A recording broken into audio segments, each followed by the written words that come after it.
You betcha, I'm George, and today we're going to be talking about the Oculus Quest 2. Now, I do not have the Oculus Quest 2 because I'm not a big enough YouTuber to be sent one early, but I did finish watching the Facebook Connect, and I can tell you about all the information I know about it now.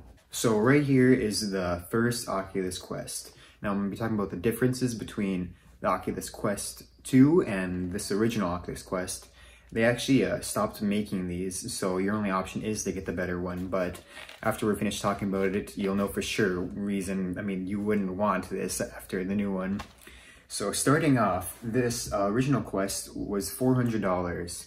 The biggest surprise to me is that the new Oculus Quest 2 is only $300. It's a $100 price difference. For the processor in the Oculus Quest 2 is an upgraded version of the Snapdragon that's in the Quest, which I've heard it tossed around that it's about 2 times the processing power, which is a big upgrade. So I'm gonna read off a couple other specs for you. It has 6 gigabytes of RAM. The Oculus Quest 2 has 6 gigabytes of RAM when this original Quest only had 4 gigabytes. It's all white.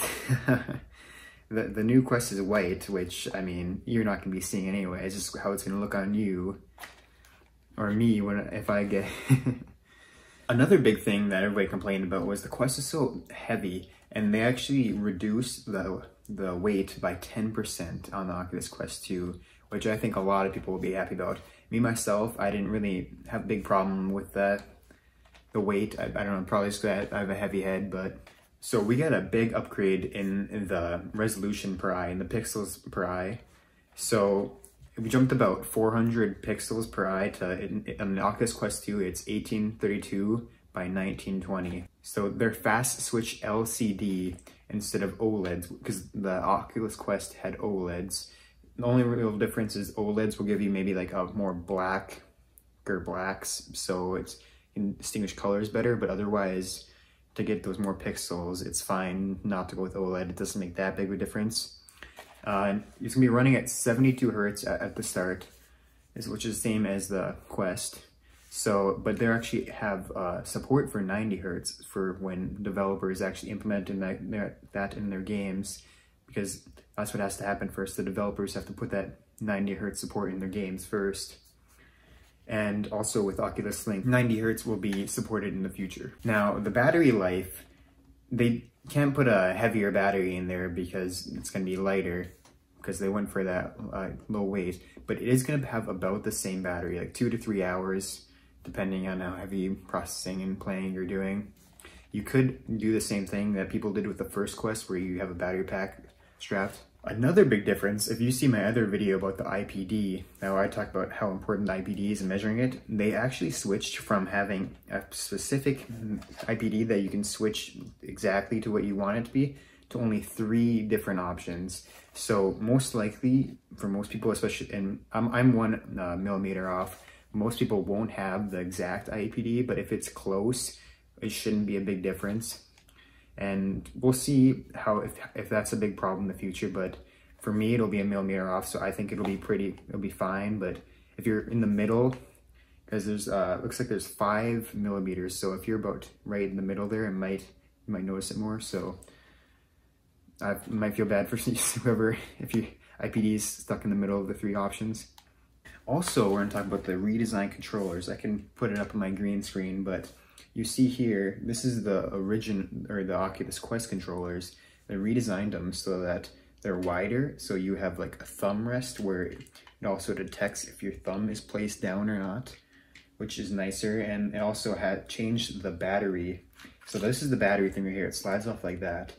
They changed it so, because in intense play, if you might have noticed, if you have a Quest, that the battery thing can slide off and fall off. I have had that happen about 3 or 4 times probably, but they redesigned it so it's hard to come off, and most likely won't come off in gameplay, which is actually really nice now. The Oculus Quest 2 will work with the Oculus Link. Since it has a higher refresh rate, can be optimized for the future, because later the Oculus Quest Link is supposed to be coming out of beta, so it's supposed to be fully enabled. I mean, there'll still be updates coming out to make sure it works to the best possible ability. You can also purchase, so another big thing about the Oculus Quest 2 is that the straps around the head are like a cloth material. Like in order to get this 300 price point, they had to take some hits on some areas. So that's especially in the comfort around the head. You can see it's a rubber one here on the Quest, and they just went for a cloth, a less comfortable material. But you can order, because Oculus actually offers replaceable head strap, which seems more comfortable from what I've seen. Now, one question I wanted to answer was, if you have a Quest right now, is it worth upgrading to the new Quest? Now, I myself would just like to get it to show you guys in the future. Shipping actually starts in October. About the 10th or 11th of October, shipping will start. And I mean, it's $100 cheaper, which is really good for new people looking to get out into VR. If you were wanting the Quest, but maybe thought it was too expensive, I would definitely recommend getting the Oculus Quest 2. Since it's more powerful but cheaper, that is just such a great opportunity, I think, for people to get into VR. And I'm super excited. You can even hook it up to your gaming PC if you have Oculus Link. Now, if it's, like I was asking, if it's worth upgrading to the Oculus Quest 2, it's all about your opinion. I mean, you're going to have access to the same library as the Quest as of now. And as of now, it's the same refresh rate. That might change in the future as developers update their games. Battery life is the same. The big differences are going to be weight, better processor, so the games load faster. In the future, the refresh rates and then the resolutions per eye is definitely going to be better in the new Quest, so everything's going to look cleaner. One of the biggest things I was kind of hoping for is a bigger field of view. So that's the angle that you get. Supposedly it's the same, which is like, it was 70 degrees in the Quest. So that's one thing I was hoping for that we didn't get, but hopefully in the future, that's definitely one thing I'm looking forward to, especially in standalone headsets. Now, to finally answer that question is that it's up to you. It's your money. It's, especially if you already have a Quest, it's totally your decision if you want to upgrade to the new one. It would be an upgrade, but is it worth it? Like I said, that's up to you. I gave you all the specs and you can make that informed decision on your own. I myself would like to get it just to tell you guys if it's worth the upgrade, you know? Like, this just to see for myself, to get hands-on review. But until next time, don't forget to comment, like, subscribe, and I've been George. Peace out.